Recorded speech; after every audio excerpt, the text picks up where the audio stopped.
welcome back to another episode of DEC Does What. I'm Sean Mahar along with Erica Ringwald. And Erica, today we are diving deep, aren't we? Oh, there's going to be a lot of puns. I'm going to try my out. best to not go too far down that rabbit hole, but we are excited today to be talking about something that I think a program that many New Yorkers may not know we have, and that is a program on artificial reefs. So, Erica, who do we have on the show today?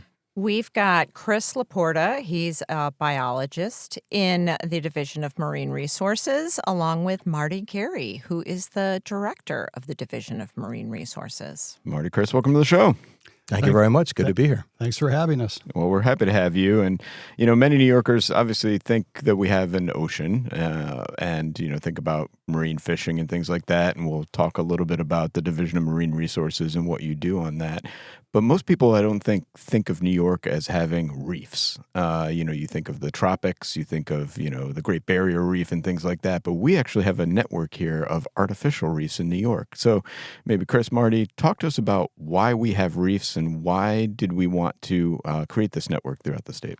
Well, basically, as far as the New York Artificial Reef Program goes, it's along the lines of the National Artificial Reef Program. And basically, for marine fishery enhancement is, let me try to formulate this in a clear path in my head. Essentially, what you have is, for all intents and purposes, the ocean, if you could drain it, is pretty much, I'm going to call it a desert, meaning there's not a lot of hard structure down there.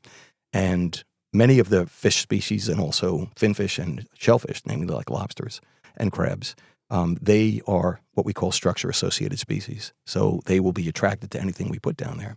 So what we've done is, as a cooperator with the national program and also the ASMFC, we have created this program, which is highly regulated, where we take materials and we clean them up to national standards, and we strategically put them out there in order to not only enhance the local marine habitat in these areas, but also increase fishing and diving opportunities for all of those out there, including myself that likes to enjoy them. This program got started in 1949. It's the oldest program in the United States. Right. How cool is that? That's amazing. And I like it when we're first, right? It works for me. First and oldest. Yeah. As the first and oldest. Can you tell me a little bit about how the program got started back in the 40s? Basically, back then, it was pre-regulated. So it was a situation where you had local fishermen who knew that structure worked and that the areas that were flat were pretty much void or devoid of a lot of life. So back in the day, from what I've learned in my 25 years at this game, is basically what they would do, if anybody's familiar with Schaefer beer, is they would take the wooden Schaefer beer bottle boxes and halfway fill them with concrete and load them onto their boats or onto a barge and bring them out to, I believe the first one was the McAllister Grounds, which is located south of Jones Inlet, if anybody's familiar with Long Island. And they would start putting these out over time and just continue to build up. And they were creating their artificial reef in doing that. And this was before the highly regulated activity that it currently is. Mm-hmm. You know, we are required to have permits from our own agency, from DEC, marine permits, and also from the Army Corps of Engineers. And many other agencies weigh in, the Environmental Protection Agency, U.S. Coast Guard, National Marine Fisheries Service, and on and on and on. But back in the day, you had a bunch of really happy fishermen, and they had a good idea, and they acted on it. And that's, you know, when we say the program started there, that's really the genesis of it. We weren't doing it as the DEC because I don't think the DEC existed back at that time. Not until 1970. That magic date. Mm-hmm. Yes. Yeah. Burned in our brains. Always. Yes. So, Marty, why is structure important to our marine species? You know, recognizing that, you know, our bottoms are flat, as Chris said, and sandy. What does the structure do for fish, and why is it important? Yeah, a couple of things happen. You provide three-dimensional structure for refuge, for feeding, interstitial spacing, which is just a fancy term for creating a lot of surface area, a lot of complexity with the material. And when, as Chris mentioned, when you have a featureless bottom, it's a different ecology. It's just flat, it's featureless. But you put down any kind of structure, you're providing opportunity for additional organisms to come in. And then with that come fish, a host of different species. So at the end of the day, we wind up providing both ecological and economic benefits, for the citizen, for the aquatic life, and then economic benefits for our citizens that use those for fishing or spear fishing, right, Chris? Oh, absolutely, yeah. Every type, hook and line, and actually commercial fishermen, pinhookers, will actually go out and do it. And truth be told, maybe a little not known fact is this gentleman to my right over here, Mr. Gary, we first met back in, what was it? I guess it was between 06 and 09, as Marty was the head of the Maryland Artificial Reef Program. And now he is heading up the Division of Marine Resources as a big ally to the New York Artificial Reef Program. Were you trying to steal our legacy here, Marty, in your former role? I cannot steal a legacy. Chris is one of his experience is, I guess, are you currently the chair of the Artificial Reef I'm actually the co-chair. Co-chair. Right now. So yeah. Chris is one of the most experienced people in the United States with artificial reef development. And like I said, I go back a quarter century with Chris. Before I had the great privilege to come here, I met Chris. Like I said, I think actually we met right at around 2000, 2001, something around right when you started. Right. Yeah. So I felt like I at least knew a couple of people when I came up to New York, and Chris was one of them. And we have a great program and great person to lead that program. So how many artificial reef sites are there around New York? Currently, there are 16 artificial reef sites, permitted sites. Actually, I take that back. There are now 5 in the Long Island Sound, which is the estuary to the north of Long Island. There are 2 in Great South Bay, which are just north of where the Fire Island Lighthouse is in that estuary. And then there are the remainder, which would be the last 9, if my math is correct, all located in the ocean. They're strategically located near inlets or some offshore, mainly to allow people egress to them. So the inlets are where most people have their boats inside in the embayments. So going from Rockaway all the way to near the city, all the way out to Shinnecock is where we have that string of sites. And then there are 2 offshore sites.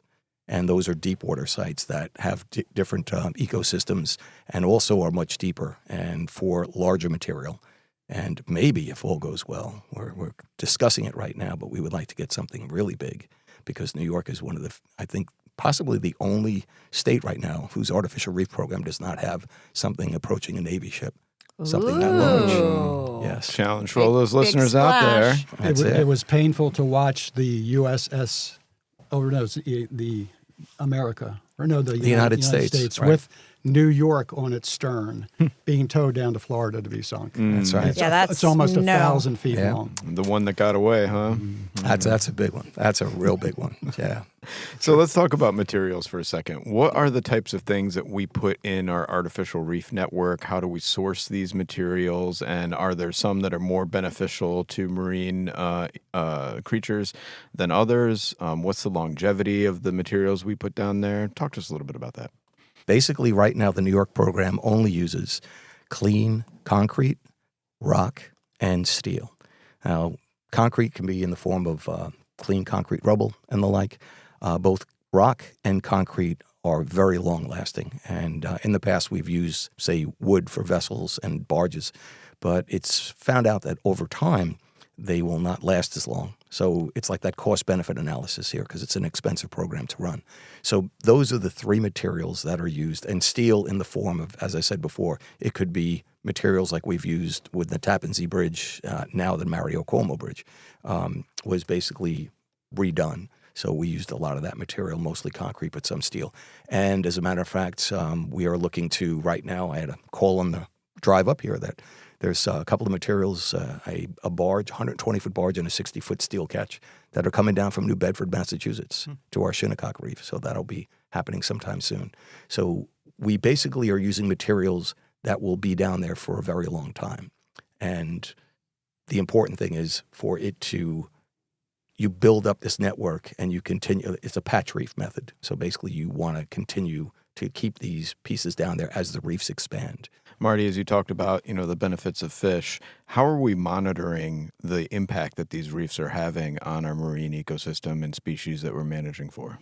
Yeah, this is my discussions. Again, probably best for Chris to add on to what I say, but you look at from an economic standpoint, your aerial surveys, I believe, you do overflights to see how many folks are fishing. I don't know if you're doing on-the-ground work with tackle stores and other types of surveys to see what the usage is. But not currently. No. yeah. And then in terms of the biological, ecological sampling, I know you've done some work, I think, with Stony Brook and We're still doing that. and Brad's lab. So to take a look at what's down there. I can tell you this, every opportunity we have for outreach where we go to fishing shows, I sit there and I'm lucky to get one person come up to me. He has a line of about 20 people waiting for him to talk to him. So it's immensely popular program. The fishermen love it, and they see the direct benefit from placing the material in these locations and having an opportunity for recreation and fishing. What is the weirdest thing that we have added to an artificial reef? That's a really good question. The weirdest thing. I've been trying to add some weird things over time. No. All kidding aside, actually, one of my favorite stories was over in New Jersey. There was a marine biologist who was also an artist, and what he did was he actually created a sculpture of a horseshoe crab, and it was on, I think it was a 100-foot barge. It was beautiful, like, iron understructure. Outside was beautiful. Oh, wow. And when they finally decided to put it down, I mean, I thought that was a magnificent idea. And I still would like to try to do something like that. And unfortunately, what happened is as they were bringing it out, you don't want to just sink it as it is by flooding because of the chance it might flip. And the marine contractor, who will remain nameless, had 2 big slings on it. And we dealt with them before. And basically what happened was one sling let go. And she flipped. And what a shame. But something like that, very interesting, really weird stuff. I don't know. I mean, we've put down like 20-foot diameter, I'm going to call them impellers from power plants upstate from NYPA. Beautiful, huge piece weighing tens of thousands of pounds. And they will be down there for a long time. Mm-hmm. Oh, we have used tanks, Army tanks, and armored personnel carriers. Okay. That's probably a little bit more on the fringe, let's say, besides the standard materials that we use. Yep. All right, well, listeners, we're going to take a quick break here and then dive back in under the sea a little bit more on what you can find in our artificial reef network. But stay tuned for a little show note here. Want the latest news in air quality? Sign up for DEC Delivers to receive Airmail, DEC's monthly air quality newsletter, which includes information on air quality and other air-related issues in New York State. Sign up today by visiting dec.ny.gov and search DEC Delivers. Well, Chris, that was interesting to hear some of the more weirder things that we have under there. But how do you go out and experience these reefs? Obviously, you probably have a boat, or are there charter boats that people can rent and participate in? And sort of what are some of the experiences that you've heard from people who've gone down there and seen some of these cool things? Well, as you were saying, most people go out there in their private boats. There could be multiple people on that vessel. And as I was lucky enough to do with friends, I've both fished on the reefs for many times and also dove on them too. But there are charter boats that go out fishing, party charter boats, and there are also dive boats that will go out to bring people to all the different sites. So that's one way that people can really enjoy it. And they are very popular because, as Marty had mentioned before about the aerial reef survey, we go out one weekend and one weekday per month from May through November, and we actually fly over the sites and we take counts and of the number of boats, whether they be large like the party charters or the smaller ones. And if we can denote whether it's a dive boat or if it's a fishing trawler or something that's in the area, we'll make note of that also and take some pictures of any interesting things that we might see, including large pods of bait fish that we'll bring in, things like striped bass and bluefish and even some southern species like black drum and rays, cow-nose rays. What else do we have on there? Just magnificent amount of life. And that's up top as compared to being on the bottom. So Marty is director of the Division of Marine Resources. Do you get to go scuba diving a bunch and really see firsthand what's down there and do some site inspections? I always have in the past, and I'm looking forward to going in the future. Chris and I were driving up, and we were just talking about how, I guess, when COVID hit, they kind of put things on in dormancy. And they were getting ready to start up. We have quite a few folks on the DMR staff that are avid scuba divers. We have an instructor. We have a couple specialists that have specialty certifications. Right. And so we got a very talented and extensive group of folks that like to dive and can work with our academic partners over at Stony Brook and and get us out there. And the imagery is just amazing when you get down there. And you can quantify the diversity. There's a lot of things that can be accomplished through dive surveys. So it's fun to do, but it's also leads to good science. Do we have a DEC submarine that we take down there? Shh, that's a secret. Oh, sorry, Erica, you got to stop. And what color is it? What color is that boat? Indeed, no doubt about it. All kidding aside, though, just dovetailing on what Marty was just saying, the work that we're doing with the School of Marine and Atmospheric Sciences, Dr. Brad Peterson and his group, is pretty amazing. They're doing a telemetry study right now, which is basically putting out receivers, which will take in pings from the different fish. And fish and lobsters are being tagged with these radio frequency tags. And we are actually monitoring and documenting the inter and intra movement of different species. Oh, like between the reefs Between themselves. and among. And I think one of the more interesting things from the recent data that was received is it was of, and this is the first pass, it was a cod, an Atlantic cod, which is a demersal species, something that basically lives on the bottom for the most part. Very delicious, too. Pretty fish. Had gone from Shinnecock. It was basically pinged on Shinnecock, on Fire Island, and on Rockaway. Oh, wow. That's a long distance to go. That's probably pushing close to 100 miles, 75, 100 miles. And that's one fish underwater moving from one spot to another. And not to be, I mean, we've marked pelagics also.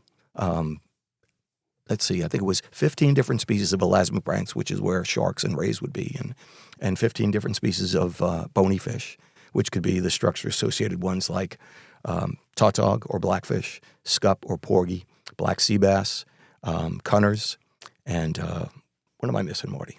There's other. You have fluke out on the reef? Absolutely, there's fluke out on the reef, there's striped bass out on the reef, and also lobsters and crabs. So they'll come right in, and we'll be documenting them. Well, once again, you're making us hungry, and Eric and I did not eat lunch before the show. Nope. Well, it's a good thing we brought that 10-pound lobster with us, isn't it? Oh, Hey, there you go, listeners, right? come on Excellent. over. That's right. Yeah. So we've got some big stuff out on these reefs. This is a question in two parts. One, how do we sort of formulate a plan to move these massive materials out to the reef sites? And part two, how do you decide what goes where? Well, to answer the second part first, as I had mentioned before, we basically build on these sites in the patch reef method. So essentially what we're doing is we're leaving natural space in between all the different pieces we put down, because that's valuable resources. As a matter of fact, first time I learned, black sea bass actually will use the reefs as shelter, the structure, but they actually forage or eat off of the structure. So that in between, all those spaces are very important. So depending on the size of the site, the more area, the more pieces we can put out, the larger pieces we can put out.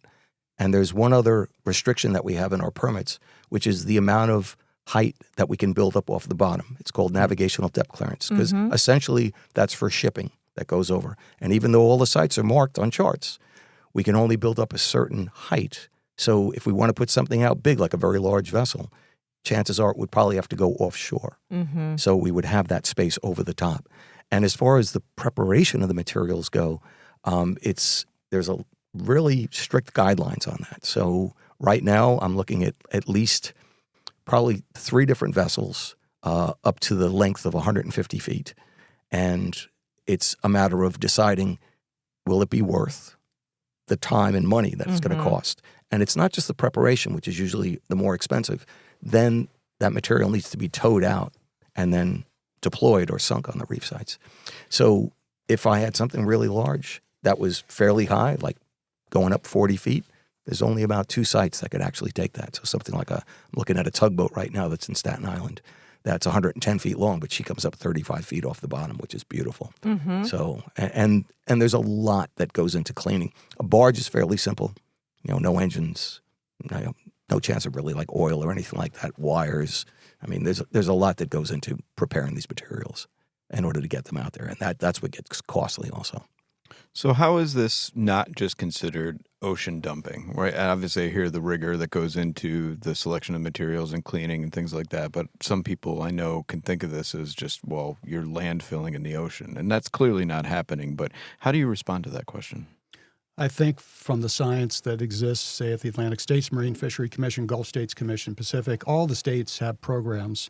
Everything that we do is founded in science, based upon those ecological benefits that you achieve when you place these materials. And as Chris mentioned, there is a National Artificial Reef Plan that everybody follows, strict monitoring protocols. I mean, we back this up. I mean, there. Don't get me wrong. There are, at least in my history in Maryland and the Chesapeake, there's been some reefs that didn't provide as the highest ecological benefits as we thought. It's not that they didn't work. They didn't work ecologically as well as we had hoped. But for the most part, when we do the proper surveys, place those reefs in the right places, the results are really, really impressive. And so the science, the monitoring all come together following the plans. And I don't know if you want to add to that, Chris, but I think this has been going on for decades. So typically we do hear some folks talk about, well, you're just putting stuff in the water.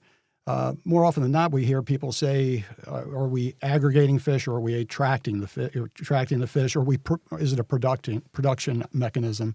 And I think it's a little bit of both going on. But, in my experience, there isn't any doubt, particularly if you dive it like we have and you see the results, or you put an ROV down, it's pretty impressive. It's usually a common misnomer from naysayers, let's say. People think that we're just using the ocean as a giant garbage can. And for the Department of Environmental Conservation, who is supposed to be protecting the environment, we are under that microscope even that much more. So we are meticulous about keeping things clean. As a matter of fact, when I was up looking at these materials that are up in New Bedford right now, the one vessel, literally, there was so much wood on it, and wood is considered a floatable, which we don't want because over time it's going to break off and float away, which is not good. They literally cut the entire superstructure off of this vessel, and then all engines are pulled out, gas tanks, everything along those lines. So we're really very meticulous about making sure everything is clean, because we know folks are out there that have been accused of dumping 55-gallon drums of oil on our sites. And it's like, no, that's not what this is about, but easy to say. So. Well, we're talking to Marty Gary and Chris LaPorta from our Division of Marine Resources about artificial reefs. We're going to take a little break, and when we come back, talk a little bit more about what else the Division of Marine Resources does to conserve our marine ecosystems. And learn about how Marty and Chris came to DEC. Getting ready to hit the trails? Before you head out on your next adventure, it's important to be prepared and make sure you have the 10 hiking essentials. Carry the following in your pack to ensure a safe and enjoyable experience for all. Navigation, such as a map or compass, insulated clothing and rain gear, a light source with extra batteries, first aid supplies, emergency kit, fire starting supplies, food, water, sun and insect protection, and an emergency shelter. To learn more, visit dec.ny.gov and search Hike Smart for more information. Well, Erica, why don't we talk about that? Why don't you lead us off with some questions about their origin stories? Sure, Marty, you can go first. You have been with us for how long now? Not quite 2 years, and All it's right. flown by. Seems so much longer. So tell us a little bit about your background and why you chose to join us in the Empire State. Well, I guess I'd first say it's a privilege. I guess the easy answer when there's a job like this is to reach out and say, there's 24 people that get to be a marine fisheries director, and that's an unbelievable privilege to have that opportunity. And when I was even considered for the job and I got an interview, I told my wife and kids, I said, I got an interview. I was proud of myself. I got an interview, but I wasn't sure. There's a lot of qualified people. There's lots of folks here in New York. But when I finally you all offered the job, I didn't even hesitate. But it wasn't because of the prestige. I think, I've been doing this. Chris and I have been around a long time. I'm in my 39th year, 37 years in the Chesapeake, and I just felt like when you get this kind of opportunity, you have an opportunity to bring something to the table. And I really felt like I could come up here and take some of my shared experiences and apply them here. And you all have given me that opportunity, and I deeply appreciate it. And it's worked out better than I could have ever expected. I'll just finish that by saying I had a great job, 27 years at Maryland DNR. That's where I was for my first part of my career, 10 years running the Potomac River Fisheries Commission. Great job, great people supported me. There was no reason for me to leave, but when you all offered this opportunity, I didn't even hesitate. It's just such a phenomenal chance to come up and try to learn something and meet other people. And so I will just say 18, 20 months, whatever it's been later, I just kind of wake up and it's like a dream. It's been fantastic. Everybody's been great. And just really thankful for the opportunity. We're so glad you chose us. Definitely. What's been your biggest surprise since coming to New York that you didn't expect? Oh, so when the word first was released, a bunch of folks in the coastal community, and everybody knows each other in the fish people world, said, "You're going to New York?" And I'll just, without naming names, I'll say somebody from New Jersey said, "Those people are difficult up there."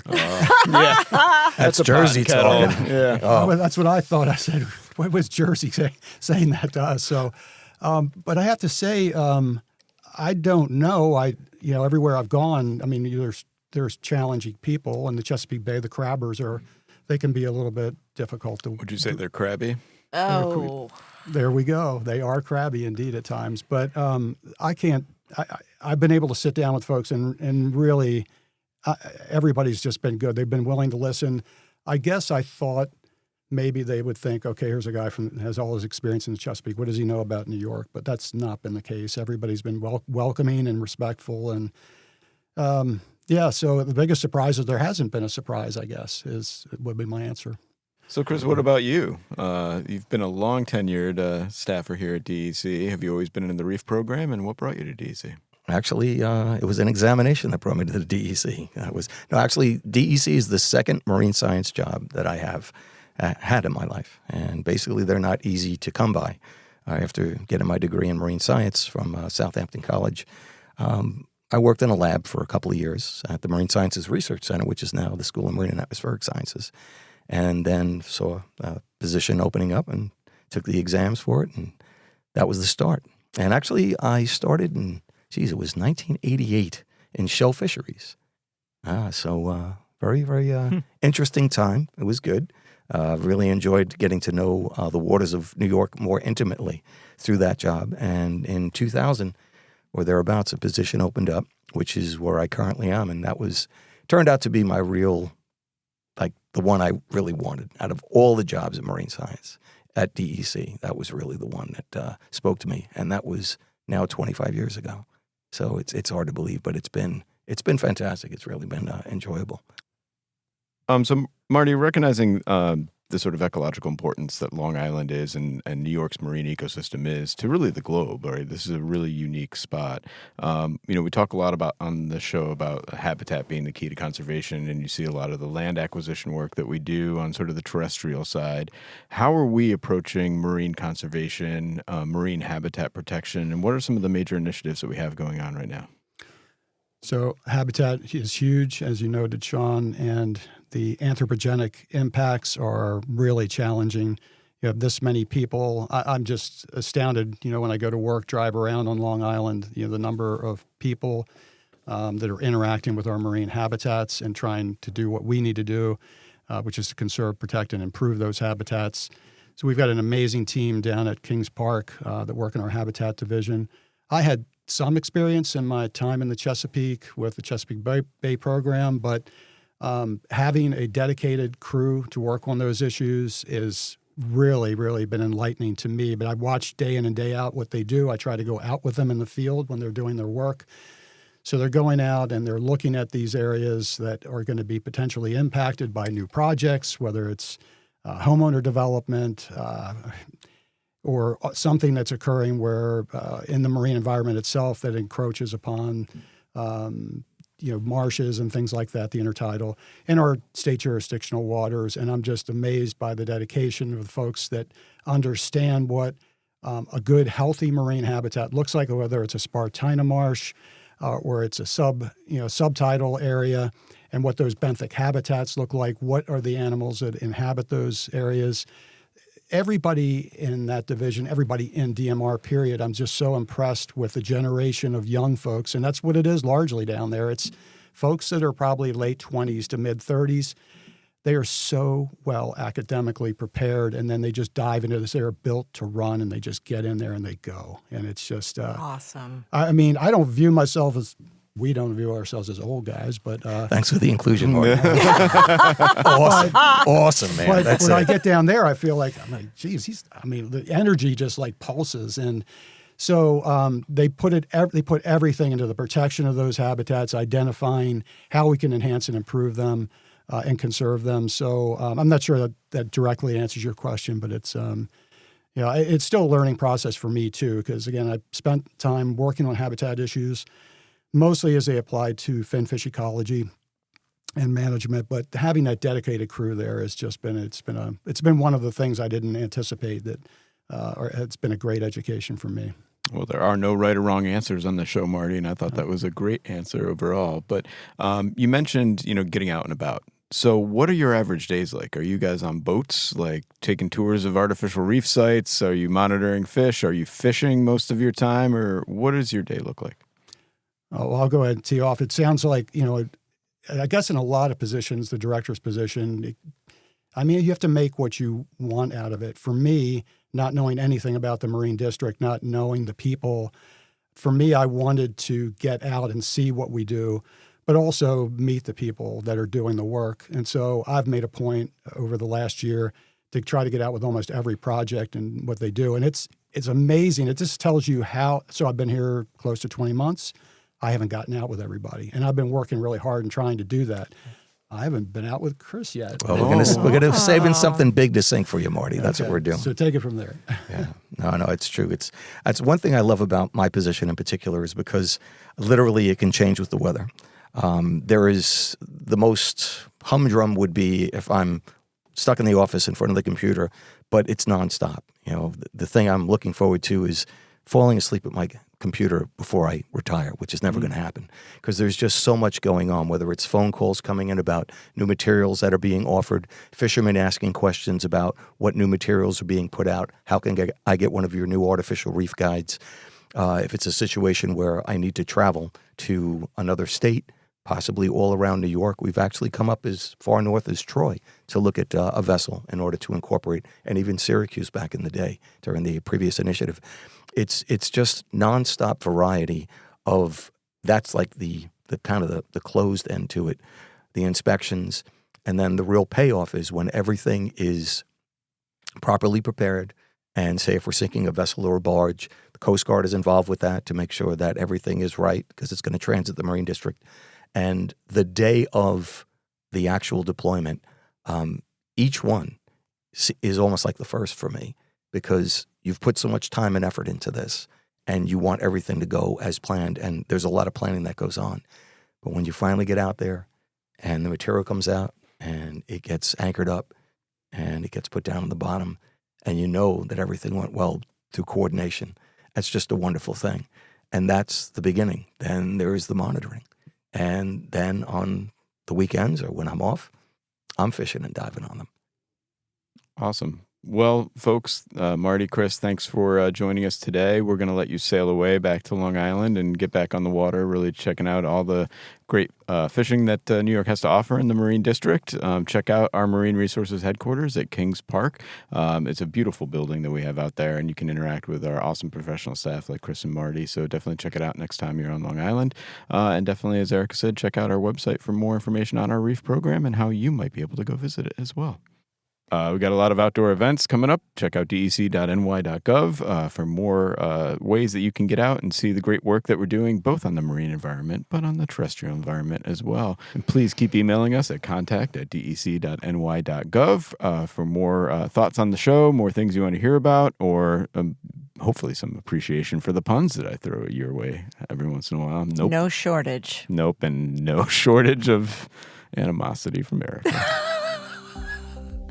Oh, but Erica, when people are not putting up with my puns like you are, what should everyone do?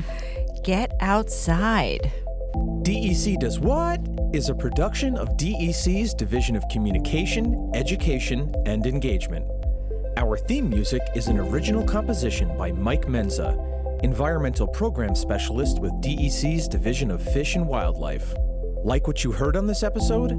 Please leave a review and share this episode with others. Want to learn more about DEC's wide-ranging efforts to protect New Yorkers and the environment? Visit dec.ny.gov or connect with us on social media. You can find us using @NYSDEC. For more information on DEC Does What, visit dec.ny.gov/podcast.